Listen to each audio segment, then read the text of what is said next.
लो जी India ने toss जीत लिया ते बॉलिंग कर रहा है इंडिया। पाकिस्तान की टीम वही जी खेली सी श्रीलंका के खिलाफ वही खेल रही है। No changes.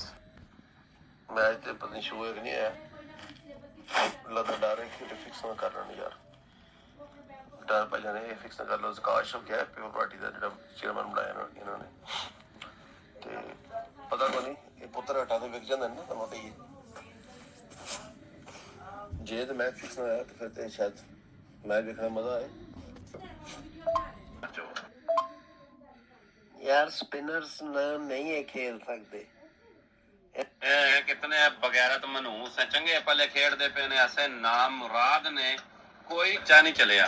दसो हिसाब लो जो प्लेयर रखे ने पाकिस्तान वाले क्या खुर्शीद साहब छुट्टी होने वाली है ऐसे ये हरामजादे दो प्लेयर सिर्फ रिजवान और बाबर उसके बगैर जो चाचे के साथ चलो बैठ लगा बाकी बच्चे किस तरह खेल रहे हैं क्रिकेट यार। ये क्या भैन जो बकवास है ये कोई यार। जिस तरह बोल्ड हो रहे हैं शदाब साहब रिजवान 50 करके भैन जो बोल्ड हो रहा है किस बॉल पे यार। डेड विकेट है भैन जो बिल्कुल डेड विकेट है कोई ना उसमें सीम है ना मूवमेंट है भैन जो। फिर भी ये हरामजादे क्रिकेट नहीं खेल सकते यार। बैटिंग में लानत है इनके ऊपर।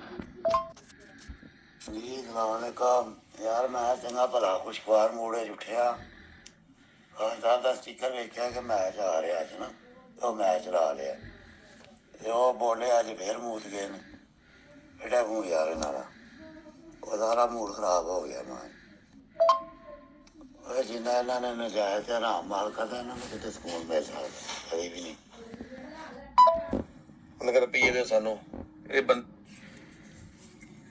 हाँ जी ये भाई ना मैच जकाश जो 2011 भी गया सी दफा होया सी ते उदों भी उन्हें रपीए दे सानू ये बंदा है मिस्टर 10% का बंदा जे याद है ना सरदारी का बंदा जे ते उन्हें क्या माल दे उधर भाई मैच सरदे पे आ रही है इस तरह ये पहले फिक्स होंगे ने सारा कुछ इन्होंने सब पैसे वास्ते खेडते ने इन्होंने मुल्क का ना किसी दे नाल कोई नहीं हैगा सिर्फ पैसा पैसे दे पुत्र ने बस